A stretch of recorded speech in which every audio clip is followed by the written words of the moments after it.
വയനാടിൻ്റെ അക്ഷരഭൂമിക നിങ്ങൾക്കായി അവതരിപ്പിക്കുന്നത് അനുപമ ജ്വല്ലേഴ്സ് സുൽത്താൻ ബത്തേരി, പുൽപ്പള്ളി, മീനങ്ങാടി.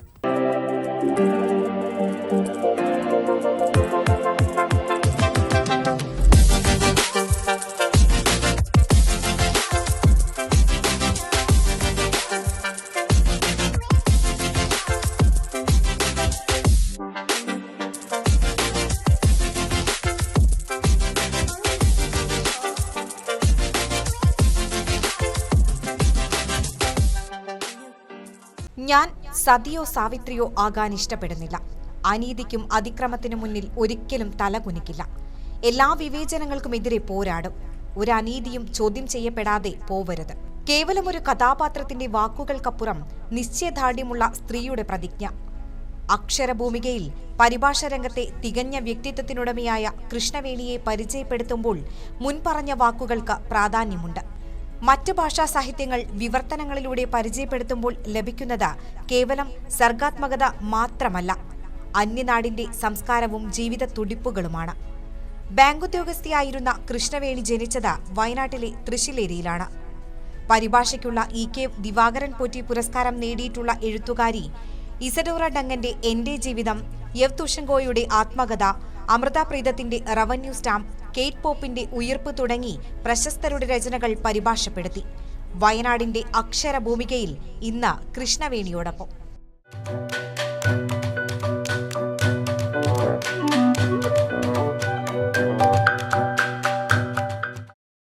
വയനാടിൻ്റെ അക്ഷരഭൂമികയിലേക്ക് എല്ലാ പ്രേക്ഷകർക്കും സ്വാഗതം.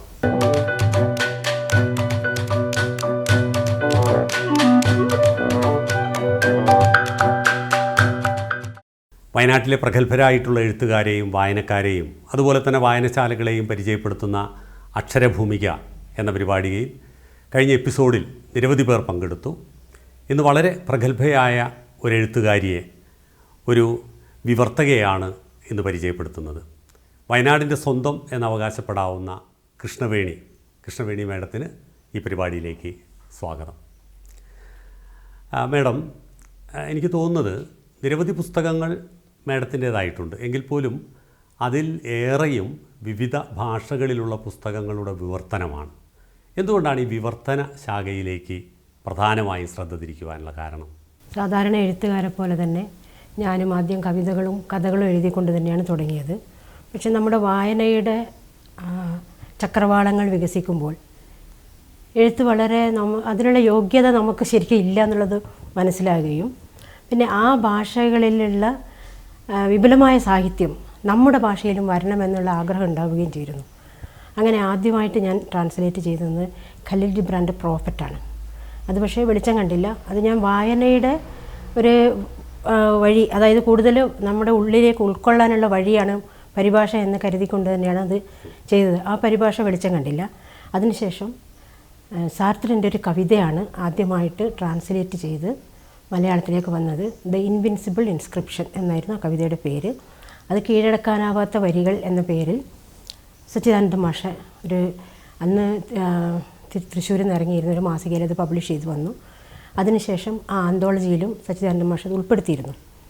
അതിനുശേഷം അദ്ദേഹത്തിൻ്റെ ഒരു ഉപദേശപ്രകാരം എന്ന് തന്നെ പറയാം, ഞാൻ പരിഭാഷയിൽ ഉറച്ചു നിൽക്കുകയായിരുന്നു ചെയ്തിരുന്നത്. അതിന് കഥകൾ എഴുതിയിട്ടുണ്ട്, കവിതകളും എഴുതിയിട്ടുണ്ട്. കവിതകൾ ഒരുപാട് സ്ത്രീ ശബ്ദം, അതായത് നമ്മുടെ ഉള്ളിലെ വൈകാരിക വിക്ഷോഭങ്ങളെ നമുക്ക് പുറത്ത് അറിയിക്കാനല്ല പുറത്ത് കളയാനുള്ളൊരു വഴിയാണ് എഴുത്ത്. അങ്ങനെയാണ് കവിതകളും ചെറുകഥകളൊക്കെ വരുന്നത്. പക്ഷേ അതിനപ്പുറം ഈ ഒരു വിവർത്തനങ്ങളില്ലെങ്കിൽ ശരിക്കും നമ്മുടെ സാഹിത്യരംഗം ഒന്നുമില്ല. മഹാഭാരതം മുതൽ അങ്ങോട്ട് എല്ലാം മാർക്കേസിൻ്റെ സകല കൃതികൾ ഇവിടെ മലയാളത്തിൽ വന്നിട്ടുണ്ട്. ആശാപൂർണ ദേവിയുടെ കൃതികളുണ്ട്, ബംഗാളി കൃതികൾ. മാതൃഭൂമിയൊക്കെ അതിൽ ചെയ്ത് വളരെ സ്തുത്യർഹമായ സേവനങ്ങളാണ്. അപ്പോൾ ഒരു ബംഗാളി സാഹിത്യകൃതികളൊക്കെ വരിക എന്ന് പറഞ്ഞാൽ നമ്മൾ ബംഗാളിൽ എത്തിപ്പെടുകയാണ്. അവരുടെ സംസ്കാരം, അവരുടെ ജീവിത രീതികൾ, അതൊക്കെ നമ്മളെ എപ്പോഴും സ്വാധീനിച്ചുകൊണ്ടിരിക്കും. അതുപോലെ തന്നെ ഒരുപാട് ട്രാൻസ്ലേഷനുള്ള വകുപ്പുകൾ ഇവിടെ ശരിക്കും അതിനുള്ള ഒരു സാധ്യതകൾ കൂടുതലാണ് മലയാളത്തിൽ. അങ്ങനെയാണ് ശരിക്കും ഞാൻ പരിഭാഷയിലേക്ക് കോൺസെൻട്രേറ്റ് ചെയ്തത്. പക്ഷേ ചില വൈയക്തികമായ പ്രശ്നങ്ങൾ, വ്യക്തിപരമായ ചില പ്രശ്നങ്ങൾ കാരണം കുറച്ച് കാലം എനിക്ക് വായനയിൽ നിന്ന് എഴുത്തുന്നൊക്കെ വിട്ടു വെക്കേണ്ടി വന്നു. അതിനുശേഷം എന്നാണ് ഈ 10-ഓളം പുസ്തകങ്ങൾ, 10 മേലെയുണ്ട് പുസ്തകങ്ങൾ വന്നിട്ടുണ്ട്. എന്നെ സംബന്ധിച്ചോളം എഴുത്ത് എന്ന് പറയുന്നത്, പരിഭാഷ എന്ന് പറയുന്നത് എൻ്റെ വായനയുടെ ഒരു ബൈ പ്രൊഡക്റ്റാണ്. അതിൻ്റെ ഒരു ഉപോൽപ്പന്നം. അതായത് വായനയിലേക്ക് നമ്മളെ കൂടുതൽ എത്തിക്കാനുള്ള ഒരു വഴിയാണ് ശരിക്കും ഈ പരിഭാഷ. അതിപ്പോൾ നമ്മൾ ഒരു വാക്കിന് വേണ്ടിയിട്ട് ഡങ്കൻ ട്രാൻസ്ലേറ്റ് ചെയ്യുമ്പോൾ ഫ്ലഷ് എന്ന വാക്കിൻ്റെ ഒരു അർത്ഥത്തിന് വേണ്ടിയിട്ട് അതിൻ്റെ വിവിധ അർത്ഥവ്യാപ്തികളെക്കുറിച്ച് പഠിക്കാൻ ഞാൻ 3 ദിവസം എടുത്തിരുന്നു. അന്നെന്ന് പറഞ്ഞാൽ നമുക്കിവിടെ ഗൂഗിളില്ലാത്ത സമയത്ത് നമ്മളൊരു അർത്ഥം എങ്ങനെ കണ്ടുപിടിക്കുമെന്ന് പറഞ്ഞാൽ എഴുത്തും വായനയും അറിയാവുന്ന ആൾക്കാരെ ബുദ്ധിമുട്ടിക്കൽ തന്നെ. അതിലെന്നെ സഹായിച്ചത് സച്ചു തോമസാണ്. സഞ്ചരിക്കുന്ന ഒരു നിഘണ്ടുവാണ്. അപ്പോൾ സച്ചു എന്നെ കുറേ സഹായിച്ചിട്ടുണ്ട് അതിലെ കാര്യത്തിലൊക്കെ. അന്നൊക്കെ രാത്രിയാവോളം ഇരുന്നിട്ട് ഞങ്ങൾ ഫോണിൽ സംസാരിക്കും. ഞാൻ അതുപോലെ മറ്റു പലരും ഉണ്ട് അങ്ങനെ എന്നെ സഹായിച്ചവർ. അപ്പോൾ ആ സൗഹൃദങ്ങളുടെ പ്രേരണയും കൂടിയാണ് എനിക്ക് ഇത്രയും പുസ്തകങ്ങൾ പബ്ലിഷ് ചെയ്യാൻ സാധിച്ചത്. അതെ മേഡം, ഞാൻ ചോദിക്കാനുള്ള പ്രധാനപ്പെട്ട കാരണം അതാണ്. ഒരു എഴുത്ത് എന്ന് പറയുന്നത് വ്യക്തിയുടെ സർഗാത്മകത മാത്രമാണ്.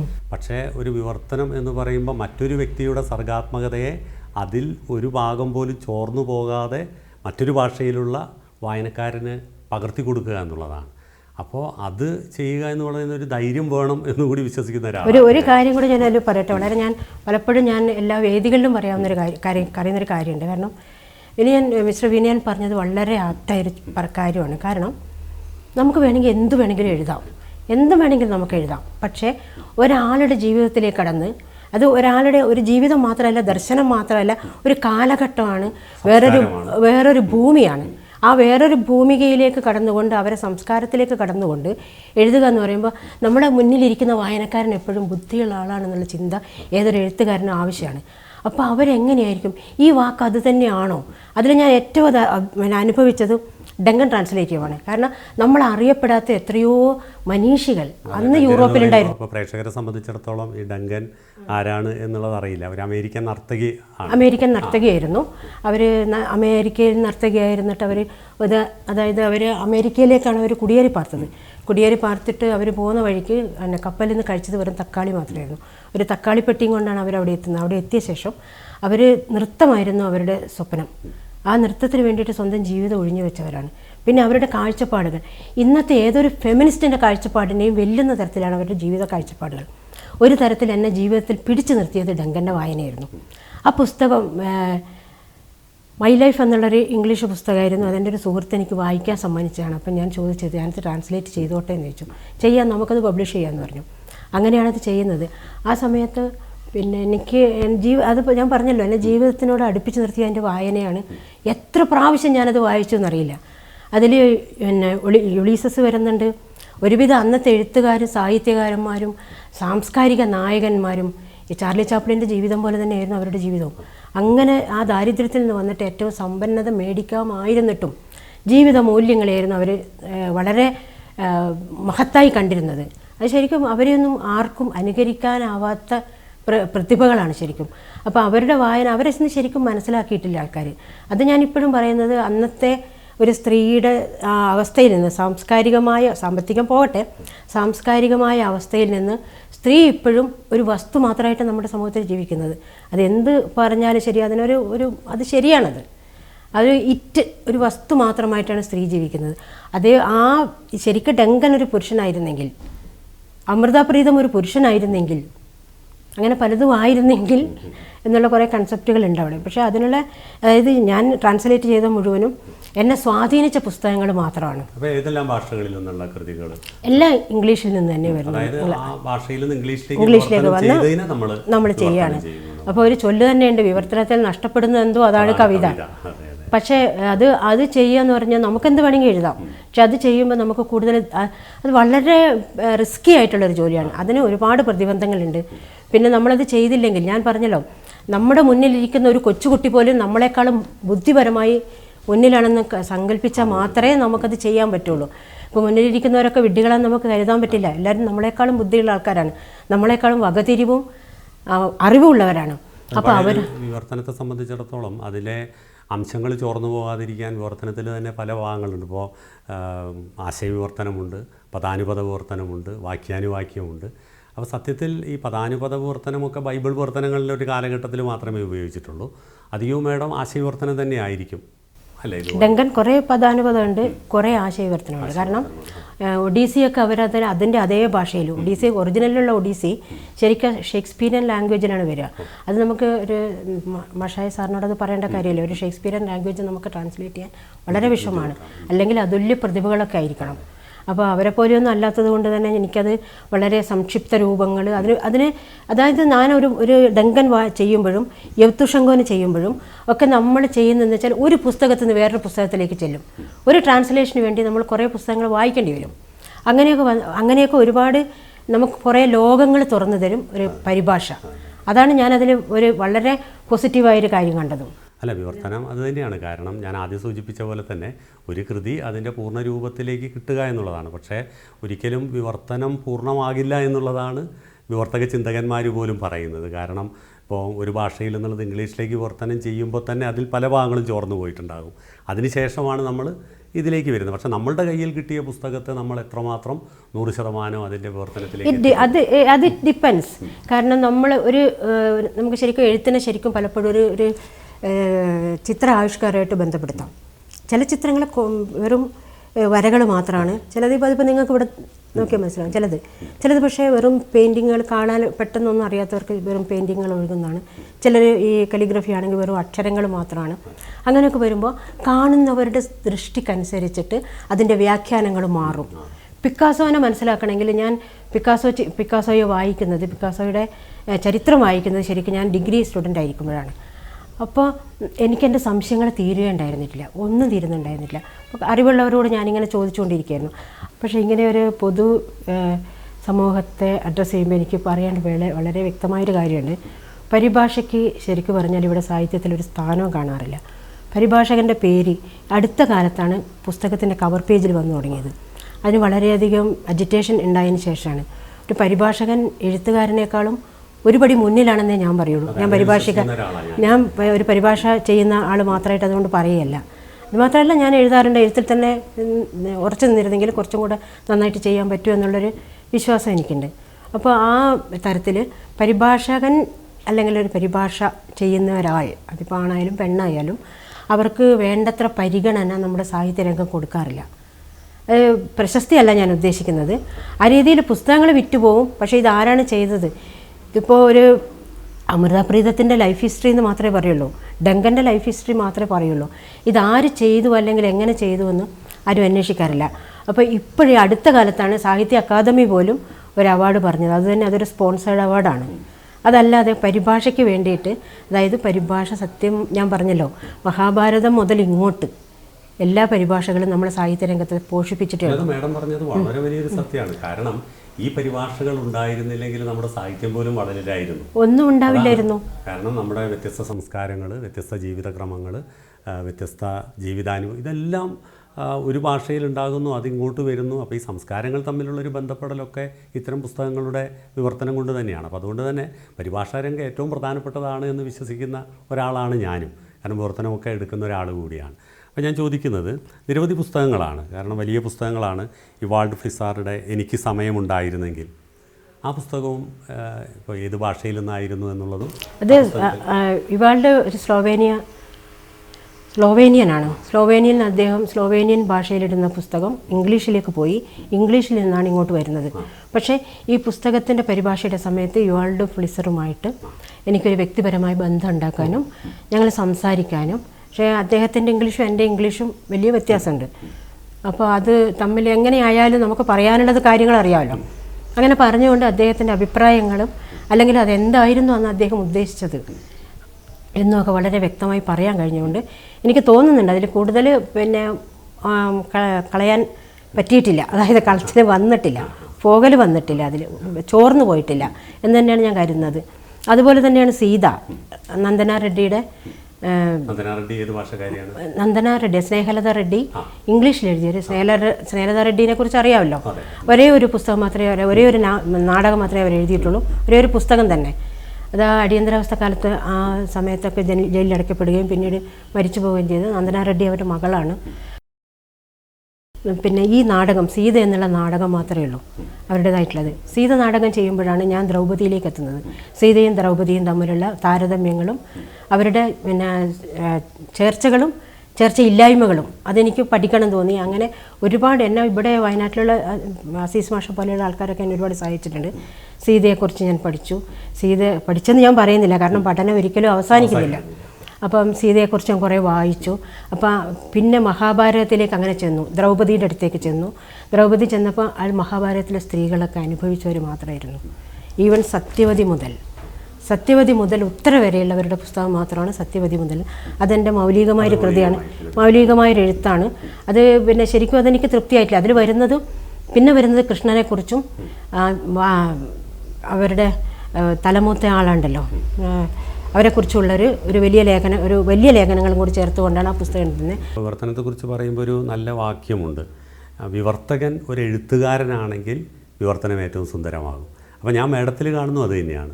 കാരണം ഇവിടെ നമ്മുടെ പുസ്തകമുണ്ട്, സത്യവതി മുതൽ ഇതിഹാസങ്ങളിലെ പെൺവേഷങ്ങളെ അവതരിപ്പിക്കുന്ന ഒരു പുസ്തകമാണല്ലോ. അപ്പോൾ ഒരു എഴുത്തുകാരി തന്നെയാണ് വിവർത്തകയാകുന്നത് എങ്കിൽ ആ വിവർത്തനം ഏറ്റവും സുന്ദരമായിരിക്കും. അതുതന്നെയാണ് ഈ പുസ്തകങ്ങളിലൊക്കെ കാണുന്നത് എന്നുള്ളതാണ്. അപ്പോൾ ഈ പുസ്തകങ്ങൾ വിവർത്തനത്തിന് തിരഞ്ഞെടുക്കുമ്പോൾ എന്തെങ്കിലും മാനദണ്ഡം ഉണ്ടായിരുന്നു? എനിക്ക് വേണം, അതായത് അത് മലയാളത്തിലേക്ക് വരണം എന്ന് ആഗ്രഹം തോന്നിയുള്ളത് മാത്രമേ ഞാൻ ട്രാൻസ്ലേറ്റ് ചെയ്യാറുള്ളൂ. കൂടുതലും സ്ത്രീ ജീവിതമല്ലേ? സ്ത്രീ ജീവിതമാണ്. സ്ത്രീ ജീവിതം കാരണം എന്നുള്ളതാണ് എൻ്റെ ഒരു ചോദ്യം. അത് കുറേയൊക്കെ എൻ്റെ ജീവിതവുമായിട്ട് ബന്ധപ്പെട്ടത് കൊണ്ടായിരിക്കാം. ഇപ്പം അമൃതാപ്രീതത്തിൻ്റെ ഒരു പുസ്തകം കൂടെ വരുന്നുണ്ട്. അത് മാതൃഭൂമിൻ്റെ അടുത്ത് അവർ വർക്കിലാണത്. അമൃതാപ്രീതത്തിൻ്റെ ഭർത്താവെന്ന് പറയാൻ പറ്റില്ല, ജീവിത പങ്കാളിയായ ഇമ്രോസ്, പെയിൻറ്റിങ്ങുകാരനായ പെയിൻറ്ററായിരുന്ന ഇമ്രോസും അമൃതാപ്രീതവും തമ്മിലുള്ള ബന്ധത്തിനെക്കുറിച്ച് പിന്നെ അവരുടെ സുഹൃത്തായ ഉമാ ത്രിലോക് എഴുതിയൊരു പുസ്തകമാണ് ഇതിപ്പോൾ ചെയ്തുകൊണ്ട് നിൽക്കുന്നത്. അമൃതയും ഇമ്രോസും എന്നായിരുന്നു ആ പുസ്തകത്തിൻ്റെ പേര് തന്നെ. അതിപ്പോൾ അവിടെ പണിപ്പുരയിലാണ്. അപ്പോൾ ആ ബുക്കൊക്കെ വായിക്കുമ്പോൾ തന്നെ എനിക്ക് തോന്നും അത് ചെയ്യണമെന്ന് തോന്നും. പുസ്തകം വായിക്കുമ്പോൾ ഉമ തന്നെയാണ് എനിക്ക് ആ പുസ്തകം, ഉമയുടെ ഒരു ഫ്രണ്ടുണ്ട്, എൻ്റെ ഒരു കോമൺ ഫ്രണ്ട് വഴിയാണ് എനിക്ക് കിട്ടുന്നത്. അപ്പോൾ ആ പുസ്തകം വായിക്കുമ്പോൾ തന്നെ ഇതെന്തായാലും മലയാളത്തിൽ വരണം. അതിനെക്കുറിച്ച് പിന്നീട് ഞാൻ സംസാരിച്ചു അവരുമായിട്ട്. അപ്പോൾ അവർക്ക് പൂർണ്ണ സന്തോഷമേ ഉള്ളൂ. കാരണം അവരും വളരെ ഹൈലി എഡ്യൂക്കേറ്റഡായ അന്നത്തെ കാലത്ത്, ഇപ്പോഴവർക്ക് ഷീസ് അബവ് 90, അന്നത്തെ കാലത്ത് ഓക്സ്ഫോർഡിലൊക്കെ പഠിച്ചിരുന്ന ഒരു യുവതിയല്ല വ്യക്തിയായിരുന്നു ഉമ.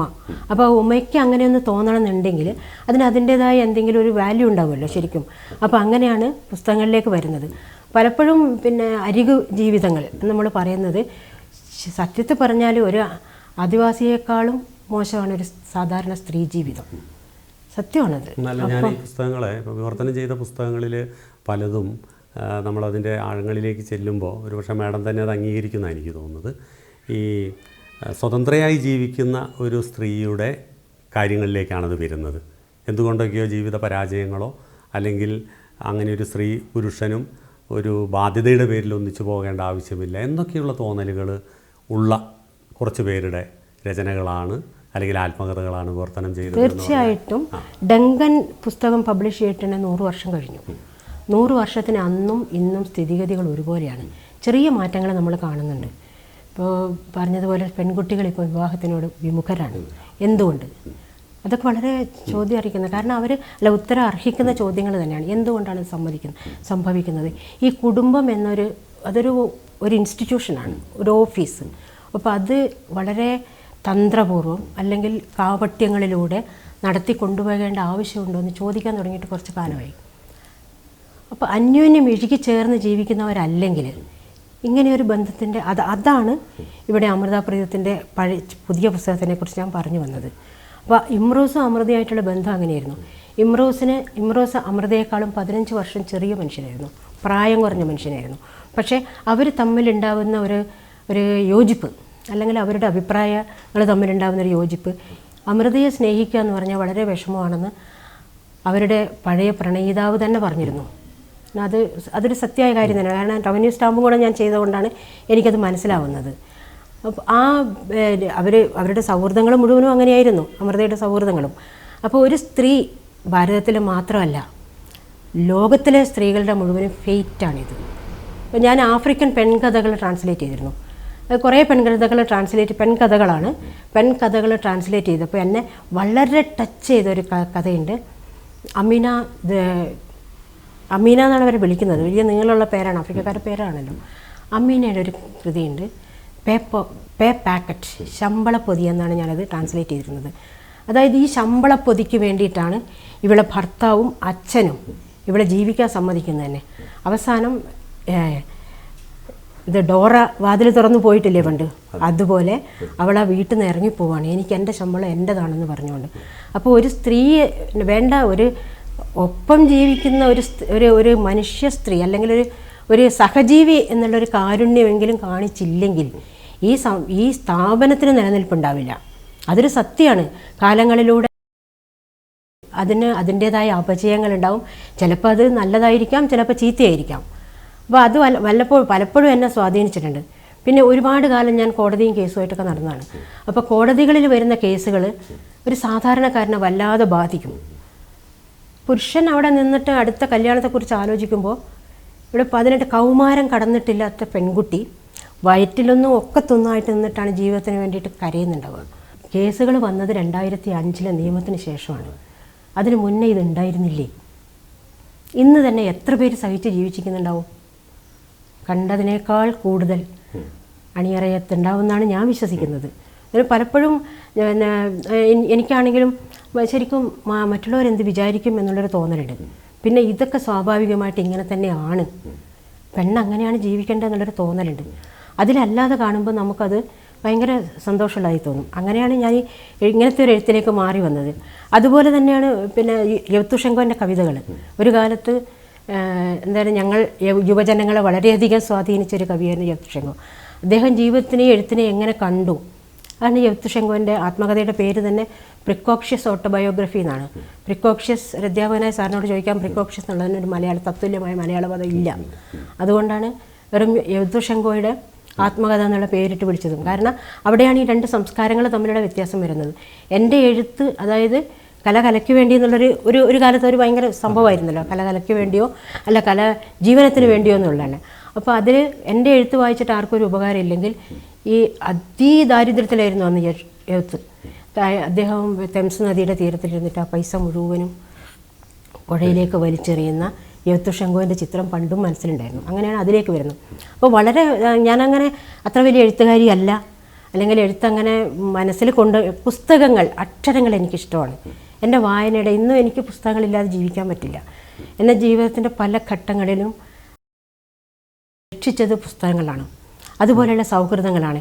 ഈ പുസ്തകങ്ങളൊക്കെ ട്രാൻസ്ലേറ്റ് ചെയ്യുമ്പോഴും എനിക്ക് ഒരുപാട് സൗഹൃദങ്ങൾ കിട്ടുന്നുണ്ട്. ഇപ്പോൾ ഡങ്കൻ ട്രാൻസ്ലേറ്റ് ചെയ്തപ്പോൾ കുറേ എഴുത്തുകാരുടെ അന്ന് ആദ്യമായിട്ട് എൻ്റെ പുസ്തക പ്രകാശനം, പണ്ടത്തെ കവിതകൾക്ക് ശേഷം, കവിതാ അരങ്ങുകൾക്ക് ശേഷം, സാംസ്കാരിക വേദിയുടെ കവിതാ അരങ്ങളിലൊക്കെ ഞാൻ കവിത അവതരിപ്പിച്ചിരുന്നു. അതിനുശേഷം എൻ്റെ പുസ്തകം ട്രാൻസ്ലേറ്റ് ചെയ്തതിൻ്റെ ആ ഡങ്കൻ്റെ പ്രകാശനം ചെയ്തത് വയനാട്ടിലല്ല, കോഴിക്കോടായിരുന്നു. നവതരംഗം എന്ന് പറഞ്ഞിട്ടൊരു ബാങ്ക്മെൻസിൻ്റെ ഒരു സംഘടന ഉണ്ടായിരുന്നു. അന്ന് കുഞ്ഞാമുക്ക AP കുഞ്ഞാമു കനറ ബാങ്കിൽ, അദ്ദേഹം അവിടെ നിന്ന് കനറ ബാങ്കിൽ വർക്ക് ചെയ്യുന്ന സമയത്താണ് അതന്ന് പ്രകാശനം ചെയ്തത് അജിതേച്ചിയും പിന്നെ ഡോക്ടർ ഖദീജ മുംതാസും പിന്നെ ജാനകി, യൂണിവേഴ്സിറ്റിയിലെ ഇംഗ്ലീഷ് പ്രൊഫസർ. അന്ന് അവർ ഈ പുസ്തകത്തിനെക്കുറിച്ച് പറഞ്ഞത് കേട്ട് ഞാൻ ശരിക്കും എനിക്കതിൻ്റെ മറുവാക്ക് പറയാൻ പോലും ആവാതെ ഞാൻ അവിടെ നിന്ന് വിതുമ്പി നിൽക്കുകയാണ് ചെയ്തത്. അപ്പോൾ അത്രയും ആ സൗഹൃദങ്ങൾ അതെന്നെ ജീവിതത്തിൽ ഒരുപാട് പേനയായും പുസ്തകങ്ങളായും കടലാസായും അന്നൊരു ഒരു ജീവിതത്തിന് ദൈവങ്ങൾക്ക് പോലും അങ്ങനെ ഒരു ദാരിദ്ര്യഘട്ടം ഉണ്ടാവുമല്ലോ. അങ്ങനെ ഒരു കാലഘട്ടത്തിലൂടെ കടന്നു വരുന്ന സമയത്ത് എനിക്ക് ആശ്വാസമായതും തണലായതും ഇങ്ങനെയുള്ള സൗഹൃദങ്ങളായിരുന്നു. ഒരുപക്ഷെ ഞാൻ വ്യക്തിപരമായിട്ടുള്ള ജീവിതത്തിൻ്റെ കാര്യങ്ങളൊന്നും ചോദിക്കാൻ താല്പര്യപ്പെടുന്നില്ല. എന്നാൽ പോലും ഈ എഴുത്തിനെ 2ആയിട്ട് നമുക്ക് തരംതിരിക്കേണ്ടതുണ്ടോ? അതായത് ഇപ്പോൾ പെണ്ണെഴുത്തെന്ന് പറയുന്ന ഒരു കാലഘട്ടത്തിലൊക്കെ ഇപ്പോൾ എനിക്കിത് മാഡമായിട്ട് സംസാരിക്കുമ്പോൾ എനിക്ക് അത്ഭുതം തോന്നിയിട്ടുള്ളത്, ചില സാഹിത്യകാരികളുമായിട്ടൊക്കെ സംസാരിച്ചപ്പോൾ അടുക്കള സ്ത്രീകളുടെ സ്വന്തമാണ് എന്ന് പോലും പറഞ്ഞവരുണ്ട്. പക്ഷേ അതിൽ നിന്ന് വേർതിരിഞ്ഞ് ഇപ്പോൾ എല്ലാവർക്കും അല്ലെങ്കിൽ എല്ലാവരും തുല്യരാണ്, എല്ലാവരും ഒരേപോലെ തന്നെ ജോലി ചെയ്യണം, അല്ലെങ്കിൽ ദാമ്പത്യ ജീവിതത്തിന് വലിയ പ്രസക്തിയില്ല എന്നൊക്കെ തോന്നുന്ന തരത്തിലുള്ള മറ്റ് ഡയലോഗുകളുണ്ട്. അപ്പോൾ ഞാൻ ചോദിക്കുന്നത്, ഈ പെണ്ണെഴുത്ത് എന്നൊക്കെ പറയുന്ന എഴുത്തിന് വല്ല പ്രാധാന്യമുണ്ടോ, അല്ലെങ്കിൽ അത്തരത്തിലുള്ളൊരു വാദഗതി ആവശ്യമുണ്ടോ? വാദഗതി എന്നതിന് പറയാൻ പറ്റില്ല, നമുക്ക് വേർതിരിക്കാം. പെണ്ണെഴുത്തെന്ന് പറഞ്ഞാൽ പെണ്ണെഴുതുന്ന എഴുത്തല്ല, പെണ്ണിന് വേണ്ടി എഴുതുന്ന എഴുത്താണ്. തീർച്ചയായിട്ടും അങ്ങനത്തെ എഴുത്തുകളുണ്ട്. സാറാ ജോസഫ് എന്ന് പറഞ്ഞാൽ എനിക്ക് ചില വിയോജിപ്പുകളുണ്ട്. കാരണം അതൊരു തുറന്ന വേദിയിൽ പറയാൻ ഞാൻ ആഗ്രഹിക്കുന്നില്ല. ചുമക്കുട്ടി സാറാ ജോസഫിനെ കുറിച്ച് പറഞ്ഞാൽ എന്താണെന്നറിയും. അങ്ങനെ വളരെ തിക്തമായൊരു അനുഭവം എനിക്ക് സാർ ടീച്ചറുടെ അടുത്തുണ്ടായിരുന്നു. എനിക്ക് 2009 അവാർഡ് കിട്ടിയിരുന്നു, EK Divakaran Potti translation award. തന്നത് അത് സീതയ്ക്ക് എന്നല്ല, ഓവറോൾ ആണ് പറഞ്ഞത്. ഡങ്കനും ഞങ്ങളെ വന്നിട്ടുണ്ടായിരുന്നു ആ സമയത്ത്. ദിവാകരൻ പോറ്റിയാണ് ആദ്യമായിട്ട്, ദിവാകരൻ പോറ്റി ഒരു ഇവിടെ തൃശ്ശൂർ അടുത്തുള്ള ഒരു പോറ്റിയാണ്. അദ്ദേഹമാണ് ആദ്യമായിട്ട് ജിബ്രാൻ്റെ പുസ്തകങ്ങൾ മലയാളത്തിലേക്ക് കൊണ്ടുവന്നത്. അപ്പോൾ അദ്ദേഹത്തിൻ്റെ പേരിലാണ് അവരുടെ കുടുംബം ഒരു അവാർഡ് കൊടുക്കുന്നത്. അത് ഇപ്പോഴും കൊടുക്കുന്നുണ്ട്. ഇപ്രാവശ്യത്തെ അവാർഡ് കൊടുത്തിരിക്കുന്നത് സച്ചിദാനന്ദ മാഷ്ക്കാണ്. അന്ന് തന്നെ പറഞ്ഞിരുന്നു, കാരണം എനിക്ക് എത്രയോ മുന്നേ കിട്ടേണ്ട ഒരു ആളായിരുന്നു സച്ചിദാനന്ദ മാഷ്. ലോക കവിതയെ മലയാളത്തിന് പരിചയപ്പെടുത്തിയ ആളാണ്. അപ്പോൾ അന്ന് എൻ്റെ പുസ്തകം പ്രകാശനം ചെയ്തതല്ല, എനിക്ക് അവാർഡ് തന്നതും സാർ ടീച്ചറായിരുന്നു. പക്ഷേ അന്ന് മുതലുള്ള പരിചയം, ശരിക്കും പറഞ്ഞാൽ 2009 മുതലുള്ള പരിചയമുണ്ട്. പക്ഷേ എനിക്ക് അതൊരു വിയോജിപ്പാണ്. അപ്പോൾ പെണ്ണെഴുത്ത് എന്ന് പറഞ്ഞാൽ അതാണെന്ന് ഞാൻ വിശ്വസിക്കുന്നില്ല. പെണ്ണിന് ആവശ്യമുള്ള ഒരു എഴുത്ത്, പെണ്ണിനെ തുറന്നു കാട്ടുന്ന, അല്ലെങ്കിൽ പെണ്ണിൻ്റെ മനസ്സിനെ തുറന്നു കാട്ടുന്നതൊക്കെ പെണ്ണെഴുത്തുകളാണ്. അത് ആണുങ്ങളും എഴുതാറുണ്ട്. പല കൃതികളുമുണ്ട്. അതുണ്ട്. അതിനെ നമുക്ക് വ്യക്തമായിട്ട് തന്നെ തരംതിരിക്കാം. മാഡത്തെ സംബന്ധിച്ചിടത്തോളം അത്തരത്തിലുള്ള, കാരണം കുറേയധികം ജീവിതത്തിൽ സഹിച്ച സ്ത്രീകളുടെ ജീവിതാനുഭവങ്ങളെയാണ് കൂടുതലും വിവർത്തനം ചെയ്തത് എന്നുള്ളതിൻ്റെ അടിസ്ഥാനത്തിലാണ്. അപ്പോൾ ഏതായാലും വിവർത്തന ശാഖയിലേക്കുള്ള മാഡത്തിൻ്റെ കാൽവെപ്പ് വളരെ പ്രാധാന്യമുള്ളതാണ് എന്ന് തന്നെ ഞാൻ ആവർത്തിച്ച് പറയും. കാരണം വയനാട് ജില്ലയെ സംബന്ധിച്ചിടത്തോളം ഇത്തരത്തിൽ വിവർത്തന കൃതിയെ കൂടുതൽ സമീപിച്ചവർ വളരെ കുറവാണ്. ഏതായാലും ഞാനിനി സ്വന്തം കൃതിയിലേക്ക് വരികയാണ്. ഈ ആദ്യം അതുകുറിച്ച് നമ്മൾ പറഞ്ഞിരുന്നു.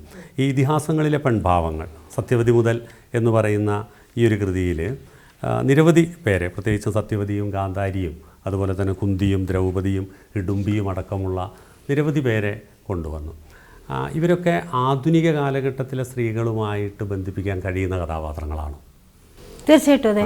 അതുകൊണ്ടാണല്ലോ അവരെ പഞ്ചകന്യകൾ, അവരെ നിത്യം സ്മരിച്ചാൽ നിങ്ങളെ സർവ്വ പാപങ്ങളും പോകും എന്ന് പറയുന്നത്. അഹല്യ ദ്രൗപദി സീത താരമണ്ഡോദരി തഥ, അതാ രാമായണത്തിൽ വരുന്നുണ്ട്.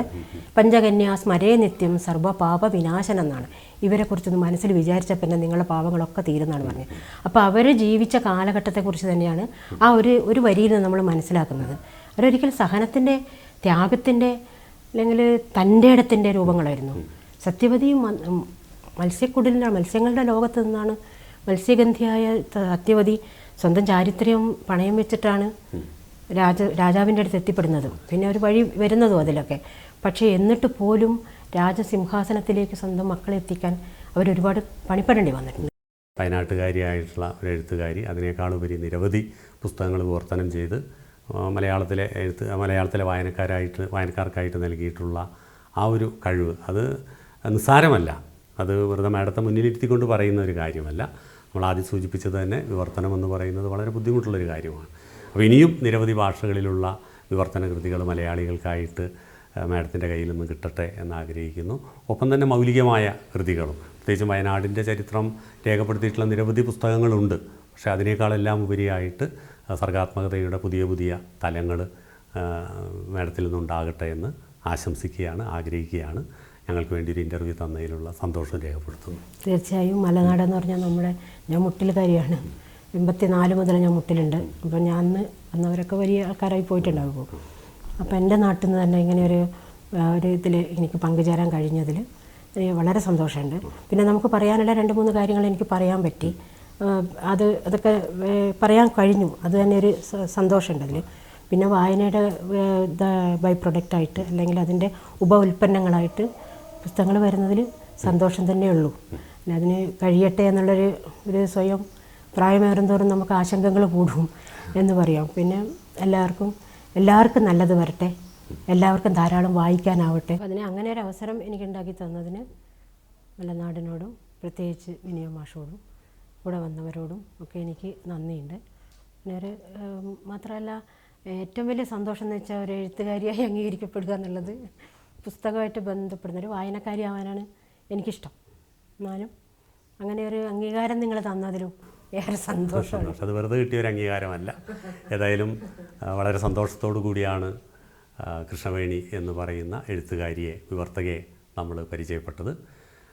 വയനാടിൻ്റെ മേഖലകളിൽ ഇത്തരത്തിലുള്ള നിരവധി അമൂല്യമായ എന്ന് തന്നെ ഞാൻ പറയും വ്യക്തിത്വങ്ങളുണ്ട്. അവരെയെല്ലാം വയനാട്ടിലെ മുഴുവൻ പേർക്കെങ്കിലും പരിചയപ്പെടുത്തുക എന്നുള്ളത് മലനാട് ചാനലിനെ സംബന്ധിച്ചിടത്തോളം പ്രധാനപ്പെട്ട ഒരു കാര്യമാണ്. അക്ഷരഭൂമികയിലൂടെ അത് നിർവഹിച്ചുകൊണ്ടിരിക്കുകയാണ്. അടുത്ത എപ്പിസോഡിൽ മറ്റൊരു വ്യക്തിയുമായി വരും. നമസ്കാരം.